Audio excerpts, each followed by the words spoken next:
আসসালামু আলাইকুম। এই যে পানির উপরে যে শ্যালাগুলো ভাসতে দেখছেন, এগুলো হচ্ছে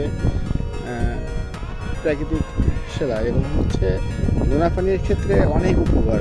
যারা নোনা পানির ঘের করেন, বাগদা চাষ করেন, তারা হয়তো জানবেন যে এই শিলাগুলো ঘেরের জন্য কতটা উপকার। এই শিলাগুলো না হইলে ঘেরে মাছ চাষ করা একেবারেই ইম্পসিবল হয়ে যায়। কারণ কি, যাদের নোনা পানি ঘের, তাদের অতিরিক্ত গভীরতা থাকে না। এই গভীরতা খড় গভীরতার কারণে এখানে আপনার এই শিলা প্রয়োজন হয়ে থাকে। আর অতিরিক্ত রৌদ্রের কারণে এই শিলাগুলো হচ্ছে মাছের যেমন খাদ্য, তেমন মাছের বাসস্থান তৈরি করে দেয়। এগুলোর কারণে মাছ সুস্থভাবে থাকতে পারে। আর এই শিলাটাই কিন্তু মূলত স্থায়ী শিলা না। এই শিলার পরে আরও 2-3টা ধাপে বিভিন্ন রকম শিলা বের হয়।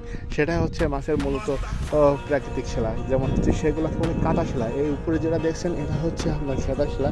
এটা প্রথম আকারে বের হয়, এরপরে বের হয় এই যে লম্বা লম্বা যেগুলো দেখছেন, এই যে নীল নীল আকারে, এগুলো হচ্ছে আপনার চুল শিলা বলে, ঠিক আছে। তো আর একটা আছে এরপরে যে শিলাটা সবথেকে ভালো উপকারী মাছের জন্য, সেটা হচ্ছে কাটা শিলা। ওই যে দেখেন নিচে কাটা শিলা, ওই যে দেখেন আমার কাটা শিলার উপরে মাছে কিন্তু খোঁজ দিয়েছে, ঠিক আছে। এগুলো হচ্ছে মূলত মাছের ওই যে সাদা যে অংশটা দেখছেন, এটা কিন্তু আমার মাছের খোঁজ দিছে, একটা ও একটা, এখানে বিভিন্ন রকম। এই শিলাটা হচ্ছে মাছের খুবই উপকারী একটি শিলা। তো আশা করি আপনারা বুঝতে পারছেন যে একটা ঘর গভীরতায় লোনা পানি ঘিরে চাষ করতে গেলে মূলত শেওলার বিকল্প বলে হয় না, কোনো কিছু থাকে।